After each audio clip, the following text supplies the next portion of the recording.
অনেকের মনে শঙ্কা কি হইতে যাইতেছে, পাঙ্গু সুশীলেরা কেউ কেউ কইতেছে আমরা নাকি যুদ্ধ বাধাই দিতেছি। যাই হোক, ওদের সাথে আলাপে আর না যাই। ভাবতে এমন আমি যাইয়া কয়ে আসছি ইন্ডিয়ান পলিটিশিয়ানদের আর মিডিয়াগুলোকে সারাক্ষণ বাংলাদেশের পন্দে আঙ্গুল দিতে। যাই হোক, আলাপে যাওয়ার আগে একটা ভালো ঘোষণা দিয়ে নিই। আগামী 20শে ডিসেম্বর জুলাই আগস্ট বিপ্লবের লেনিনগ্রাদ যাত্রাবাড়িতে সামাজিক জিয়াফত অনুষ্ঠিত হবে। যাত্রাবাড়ির কথা মনে আছে? যাত্রাবাড়ি আমাদের প্রতিরোধ জ্বালায় রাখছিল, তারা কখনো পরাজিত হয় নাই। এবং ওই বীরদের আমরা ওই সামাজিক জিয়াফতের মাধ্যমে আমরা রিকগনাইজ করতে চাই, ওনাদের সাথে সেলিব্রেট করতে চাই রাজপথের যোদ্ধাদের নিয়ে। হ্যাঁ, 10টা গরু ফেলাবো, হিন্দু ভাইদের জন্য খাসির ব্যবস্থা থাকবে, বিপ্লবের র্যাপ সঙ্গীত হবে, কাওয়ালি হবে, আহত আর শহীদ পরিবার সবাই থাকবেন ওইখানে। যাত্রাবাড়ি অঞ্চলের সমস্ত মাদ্রাসার ছাত্র শিক্ষকেরা থাকবেন। আপনাদের ভূমিকাই ছিল মূল ওইখানে, আমরা এটা জানি। থাকবেন, দাওয়াত রাখলাম। চেষ্টা করব আহত আর শহীদ পরিবারগুলোকে আর্থিক সাহায্য করতে, যদি পর্যাপ্ত ফান্ড সংগ্রহ করতে পারি। 10টা গরু কলে প্রথম দিনই ম্যানেজ হয়ে গেছে আলহামদুলিল্লাহ, বাকিগুলো ম্যানেজ হয়ে যাবে ইনশাল্লাহ। তো এই সামাজিক জিয়াফতের কর্মসূচি চলমান থাকবে। এক এক অঞ্চলে, যে সমস্ত অঞ্চলে প্রতিরোধ হয়েছে আমরা যাব এই সামাজিক জিয়াফতের কর্মসূচি নিয়ে। যেই সব জায়গায় প্রবল প্রতিরোধ যুদ্ধ হয়েছে সেই সব জায়গায় অগ্রাধিকার থাকবে। মুক্ত হস্তে সামাজিক জিয়াফত সফল করার জন্য দান করেন, চান্দা রেডি করেন। কেমনে দেবেন জানাই দিতেছি। যারা রান্না করতে পারবেন, গোস্ত কাটাকুটি করতে পারবেন, জব দিতে পারবেন, আগে থেকে যোগাযোগ করেন আমাদের টিমের সাথে। এখন কইবেন টিম কই? এই যে বাংলাদেশের জনগণ পেজ, এটা লাইক দিবেন। আর এই যে আবু মুস্তাফিজ শাপলু এডিটর সাহেব, শাপলুর প্রোফাইল থেকে দেখায় দেন পেজের পোস্টগুলা, তাহলে ওই যে ফেক পেজে যা ফেক প্রোফাইলে যে আবার ল্যান্ড করবে না। যাই হোক, লাগে যোগাযোগ রাখবেন। এই সামাজিক জিয়াফতের মাঠের কমান্ডার হইতেছে আবু মুস্তাফিজ শাপলু। এইবার আসেন এই পশ্চিমবঙ্গের মিডিয়া নিয়ে। তার আগে আলাপ কইরা নিই যে এই যে পশ্চিমবঙ্গের মানুষ আসলে বাংলাদেশ সম্পর্কে কি ভাবে। পণ্য বয়কট আন্দোলনের টাইমে পশ্চিমবঙ্গবাসীদের সতর্ক করেছিলাম। দেখেন, আমি পড়তেছি পুরাটা না, শেষ অংশ ওই সময় লিখেছিলাম। এটা লিখেছিলাম তখন যখন আমাদের ভারতীয় পণ্য বয়কটের বিরুদ্ধে পশ্চিমবাংলার একাংশ কোমর বাইন্দা নামিছিল। আমি কইছিলাম যে বাংলাদেশের পশ্চিমবঙ্গকে দরকার নাই, পশ্চিমবঙ্গের বাংলাদেশকে দরকার আছে। একমাত্র বাংলাদেশ পারে আপনাদের অর্থনৈতিক দুরবস্থা দূর করতে, ভারতের দরিদ্র রাজ্যের তকমা দূর করতে। নিজের ভালো নাকি পাগলেও বোঝে, তো আপনারা বুঝতেছেন না কেন? আমি তখন কইছিলাম, আমি কয়ে রাখলাম, কারণ ভবিষ্যৎ দেখবে আমরা অন্তত জনগণের সাথে বিবাদে জড়ানোর বিষয়ে সতর্ক ছিলাম। আমি আবারও বলতেছি, আমাদের থামাইতে পারবেন না, কোনোভাবে চেষ্টা করে থামাইতে পারবেন না, দমাইতে পারবেন না, বৃথা চেষ্টা কইরেন না। আর ঘৃণার চাষাবাদ করতে চাইলে স্বাগতম, ওইটাও আমাদের চাইতে ভালো পারবেন না। চয়েস আপনার, বাইছা নেন। একটা সুস্থ স্বাভাবিক নাগরিকের সাথে নাগরিকের সম্পর্ক, নাকি চিরস্থায়ী ঘৃণা আর শত্রুতার সম্পর্ক? আমাদেরকে কি দৃষ্টিতে দেখে আপনি দেখেন? আমরা নাকি ভিখারি? বেটা, তোদের পার ক্যাপিটা আয় কোন জায়গায় জানিস তোরা? যাই হোক, ভারত শোনে নাই আমার সেই সতর্কবার্তা, এখনো এই কাম চালাই যাইতেছে। বাংলাদেশে এক ঐতিহাসিক মুহূর্ত হাজির হয়েছে। এমনকি জগন্নাথ হল থেকে হিন্দু শিক্ষার্থীরা ভারতীয় আগ্রাসনের বিরুদ্ধে মিছিল করেছে। জুলাই আগস্ট বিপ্লব বাংলাদেশকে বদলে দিছে। এই পাটাতনের উপরে দাঁড়ায় আমরা ভবিষ্যতের বাংলাদেশ নির্মাণ করব। বাংলাদেশের হিন্দু, মুসলমান, বৌদ্ধ, খ্রিস্টান এক প্রাণ হইয়া স্বাধীনতা সার্বভৌমত্ব রক্ষা করব। জগন্নাথ হলের হিন্দু শিক্ষার্থীদের আমার অভিনন্দন এবং শুভকামনা জানাই। এরকম একটা অবস্থায় আমরা খুবই হতাশ হয়েছি যখন মমতা ব্যানার্জি বাংলাদেশে জাতিসংঘের শান্তি সেনা পাঠানোর দাবি করছে। এটা মমতার জন্য পলিটিক্যাল হারিকিরি হবে। আপনারা জানেন আমি মমতা ব্যানার্জিকে অত্যন্ত পছন্দ করতাম, কিন্তু মমতা জানেন কিনা জানি না, উনার যেটা মুসলমান ভোট ব্যাংক, যার জন্য উনি ক্ষমতায় আসতে পারছেন, সেটা প্রো বাংলাদেশি। বাংলাদেশের সাথে পাঙ্গা নিতে গেলে তার মুসলমান ভোটাররা মুখ ফেরায় নেবে, ওর ভোটাররাই মুখ ফেরায় নেবে। এমনিতেই কলকাতা সুশীল শ্রেণীর ডাক্তার মেয়েটার ওই যে মৃত্যু নিয়ে সেটা আছে। আর বাংলাদেশ নির্ভর বিজনেসের যা অবস্থা, তাতে শুধু মমতা না, পুরা ভারত নাকে খত দিয়া বাংলাদেশের সাথে সম্পর্ক উন্নত করতে আগে আসবে। খালি ওয়েট করেন কয়েকদিন। তো এই শয়তানিটা কেন করতেছে ইন্ডিয়ান মিডিয়া আর পলিটিশিয়ানরা? আসেন, এটা একটু বুঝছিল একটা দুধেল গাই, খালি দুয়াইতো দুধ, দুয়াইতো আর খাইতো। ভারতের পত্রিকাতে আসিছিল যে বাংলাদেশ থেকে ইন্ডিয়া যে রেমিটেন্স পায় সেটা চতুর্থ। যে দেখেন, ইউএই মানে ইউনাইটেড আরব আমিরাত সেটা 1 নাম্বার, আমেরিকা 2 নাম্বার, সৌদি আরব 3 নাম্বার, আর বাংলাদেশ 4 নাম্বার। আপনি চিন্তা করতে পারেন একটা দরিদ্র ক্ষুদ্র প্রতিবেশীতে কি মজা। এটা তো শুধু চাকরি না, বাংলাদেশের সমস্ত ব্যবসা, আলু, পেঁয়াজ, বিদ্যুৎ, আইটি, সব জায়গায় আমরা খুঁজতে খুঁজতে দেখি কি যে নামে ফরাসি কোম্পানি, কাজ করতেছে ইন্ডিয়ান কোম্পানি। ওই যে আমাদের ন্যাশনাল আইডি আছে না, এটা প্রিন্টিং, এইটা আবার 3 কোটি আইডির কার্ডের প্রিন্টিং এর কাজ হবে। এইটা খুঁজে খুঁজে দেখলাম এটা ফ্রান্সের সেলফ কোম্পানি এই কাজটা করে আর কি। সেলফ কোম্পানি ফরাসি কোম্পানি, আমরা খুঁজে দেখলাম না, কোম্পানি ফরাসি ঠিকই আছে কিন্তু কামটা করে সব ইন্ডিয়ান, বুঝেছেন? সামনে ফ্রেঞ্চ কোম্পানি, পিছে ইন্ডিয়া। অথচ বাংলাদেশে অনেক কোম্পানি আছে ন্যাশনাল আইডি কার্ডের মতো কার্ড মেলা তারা ছাপাইতে পারে অনেক কম দামে, অনেক যোগ্য। একটা কোম্পানি না, মেলা কোম্পানি আছে। মেট্রো রেলের ডিসপ্লেতে দেখেছেন না হিন্দি লেখা, নানা ওয়েবসাইটে টাকার বদলে রুপি লেখা, এগুলো দেখেছেন না? কারা করতো? ইন্ডিয়ানরা করতো। আমরা ভারতীয় পণ্য বয়কট আন্দোলনে যা বুঝলাম যে ইন্ডিয়া থেকে পেঁয়াজ আনার দরকারই নাই, তাও এমন একটা ধারণা তৈরি করা হয়েছে যে ইন্ডিয়ান পেঁয়াজ ছাড়া আমাদের খাওয়া হয় না। আদানিকে দেওয়া হইলো এমন বিদ্যুতের একতরফা কন্ট্রাক্ট যেটা আবার পায়রাকে দেওয়া হয় না। দেখেন কয়লার দাম বেশি, তার সাথে 15% সুদ যেটা পায়রাতে নাই, আবার ইউনিট প্রতি কয়লার খরচাও বেশি। ইন্ডিয়ানদের ধারণা ওদের সাহায্য ছাড়া বাংলাদেশ টিকে থাকতে পারবে না, উল্টা বাংলাদেশ ছাড়া ইন্ডিয়া টিকে থাকতে পারবে না, না খেয়ে মরবে। দেখেন না, দেখিচ্ছেন না, কান্নাকাটি শুরু হয়ে গেছে। এইটার জন্য কি করতে হবে? এই যে মধু পাইছিল, কি করতে হবে? হাসিনা ক্ষমতায় রাখো, কিছুই করতে হবে না।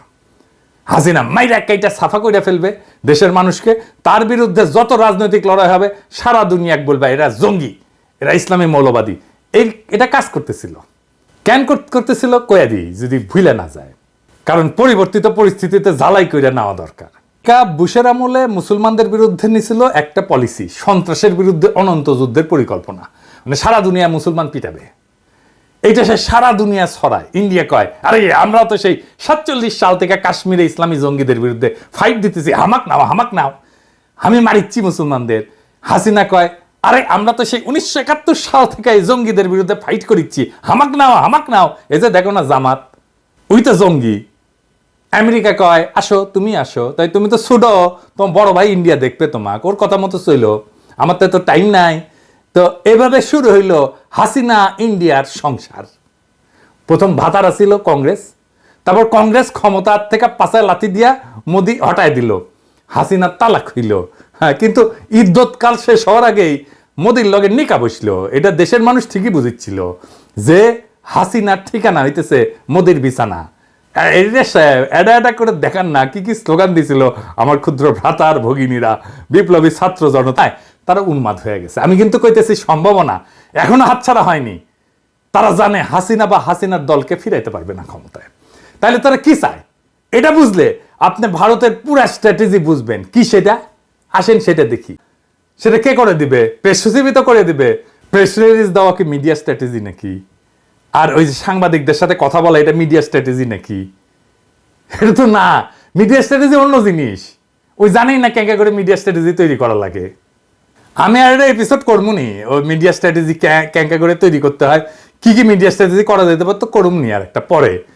তবে আপনি এই ইন্ডিয়ান ডিসইনফরমেশন এটারে ফাইট দেওয়ার জন্য যা যা করা দরকার আমরা 2 মাসে আপনার পরিস্থিতি চেঞ্জ করে দেব, কথা দিলাম।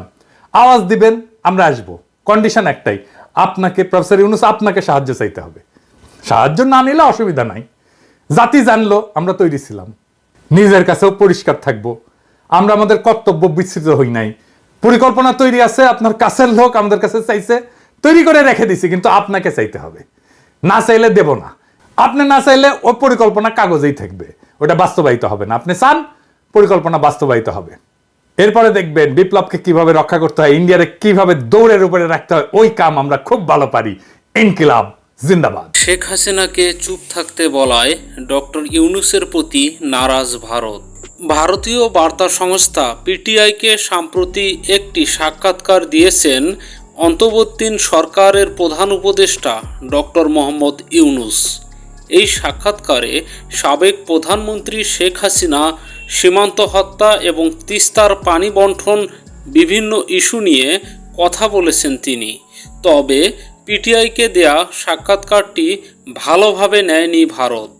ভারতীয় কয়েকটি সূত্র সংবাদ মাধ্যম হিন্দুস্তান টাইমকে এ তথ্য জানিয়েছে। নাম প্রকাশে অনিচ্ছুক একটি সূত্র বলছে, এই সাক্ষাৎকারের কারণে জাতিসংঘের অধিবেশনের ফাঁকে ডক্টর ইউনূস ও ভারতীয় প্রধানমন্ত্রী নরেন্দ্র মোদীর মধ্যে কোনো দ্বিপাক্ষিক বৈঠক নাও হতে পারে। হিন্দুস্তান টাইমস জানিয়েছে, জাতিসংঘে মোদীর সঙ্গে ডক্টর ইউনূসের বৈঠকের আয়োজন করতে গত সপ্তাহে ভারতকে একটি প্রস্তাব দেয় বাংলাদেশ। এ নিয়ে এখনও ভারত থেকে কোনো আনুষ্ঠানিক জবাব আসেনি, কারণ নিউ ইয়র্কে মোদির দ্বিপাক্ষিক বৈঠকের বিষয়টি এখনও চূড়ান্ত করা হয়নি। অধ্যাপক ইউনূস পিটিআইকে দেয়া সাক্ষাৎকারে বলেন, সাবেক প্রধানমন্ত্রী শেখ হাসিনা ভারতে বসে যেসব দিক নির্দেশনা দিচ্ছেন সেগুলো উচিত নয়। তিনি প্রত্যাপর্পণের অনুরোধ জানানোর আগ পর্যন্ত হাসিনাকে চুপ থাকার আহ্বান জানান। এছাড়াও আওয়ামী লীগ ছাড়া অন্য রাজনৈতিক দলগুলোকে ভারত যে ইসলামিক দল মনে করে সেটিও ঠিক নয় বলে মন্তব্য করেন ডক্টর ইউনূস। গত 5ই আগস্ট ছাত্র জনতার অভ্যুত্থানের মুখে দেশ ছেড়ে পালাতে বাধ্য হন শেখ হাসিনা। ওই দিন তিনি ভারতের দিল্লিতে আশ্রয় নেন। এরপর থেকেই সেখানে আছেন তিনি। ভারতের উচিত বাংলাদেশের স্বাধীনতা সার্বভৌমত্বকে শ্রদ্ধা করা। ভারতের উচিত বাংলাদেশের স্বাধীনতা ও সার্বভৌমত্বকে শ্রদ্ধা করা বলে মন্তব্য করেছেন বিএনপির সিনিয়র যুগ্ম মহাসচিব রুহুল কবির রিজভী। গতকাল রাজধানীর শেরেবাংলা নগরস্থ চন্দিমা উদ্যানে নার্সেস অ্যাসোসিয়েশন অফ বাংলাদেশের 21তম প্রতিষ্ঠা বার্ষিকী উপলক্ষে সাবেক প্রেসিডেন্ট জিয়াউর রহমানের মাজারে পুষ্পস্তবক অর্পণ শেষে তিনি এ মন্তব্য করেন। ভারতের উদ্দেশ্যে রুহুল কবির রিজভী বলেন, বাংলাদেশের জনগণ দেশ থেকে এক দানবকে তাড়িয়ে মুক্ত বাতাসে চলাফেরা করছে। আমি যে গ্রেপ্তার হতে পারি, গুম হতে পারি, এই সংখ্যা আর নাই। এখন মানুষ স্বাধীনভাবে চলাফেরা করছে, শান্তিতে ঘুমাতে পারছে। এটা কি আপনারা চাচ্ছেন না? বাংলাদেশে গণতন্ত্র ফিরে আসুক, মানুষ শান্তিতে থাকুক। এটা কি ভারতের নীতি নির্ধারকেরা পছন্দ করেন না, নাকি এসব মেনে নিতে পারছেন না? শেখ হাসিনা আজ বাংলাদেশে নাই, এই কষ্ট কি ভারতের নীতি নির্ধারকেরা মেনে নিতে পারছেন না? আমরা যেমন ভারতের স্বাধীনতা ও সার্বভৌমত্বকে শ্রদ্ধা করি, ভারতের উচিত বাংলাদেশের স্বাধীনতা ও সার্বভৌমত্বকে শ্রদ্ধা করা। ভারতের উদ্দেশ্যে তিনি আরও বলেন, কোনো দল বা ব্যক্তির প্রতি যদি আপনাদের যোগাযোগ থাকে তাহলে বাংলাদেশের মানুষ এটা ভালোভাবে মেনে নেবে না। বাংলাদেশের জনগণ যেমন দীর্ঘদিন ধরে নির্যাতন সহ্য করতে পারে, তেমনি বিদেশি হানাদারদের বিরুদ্ধে ঐক্যবদ্ধ এবং তেজ দেখাতে জানে। বাংলাদেশ যে একটি বীরের জাতি, এটা ভারতের মাথার মধ্যে কিন্তু রাখতে হবে। রিজভী বলেন, যারা নিজের দেশের জনগণের ওপর অত্যাচার করে, হত্যা করে, আয়নাঘর বানিয়ে বছরের পর বছর মানুষকে আটকে রাখে, তারা দেশ পরিচালনা করবে কিভাবে? কিছুদিন পুলিশ দিয়ে হত্যা, গুম করে দেশ পরিচালনা করেছে, কিন্তু মানুষ তার জীবনের মায়া ত্যাগ করে ঐক্যবদ্ধ হয়ে রাস্তায় নেমে তাদের পতন ঘটিয়েছে। যেমনিভাবে ব্রিটিশদেরকে তাড়িয়েছে 1971 সালে, পাকিস্তানিদের তাড়িয়েছে, ঠিক তেমনি 5ই আগস্ট শেখ হাসিনাকে দেশ থেকে বিতাড়িত করেছে। এ সময় বিএনপির স্বাস্থ্য বিষয়ক সম্পাদক doctor Mohammad Rafiqul Islam, nurses association of বাংলাদেশের সভাপতি জাহানারা বেগম প্রমুখ উপস্থিত ছিলেন।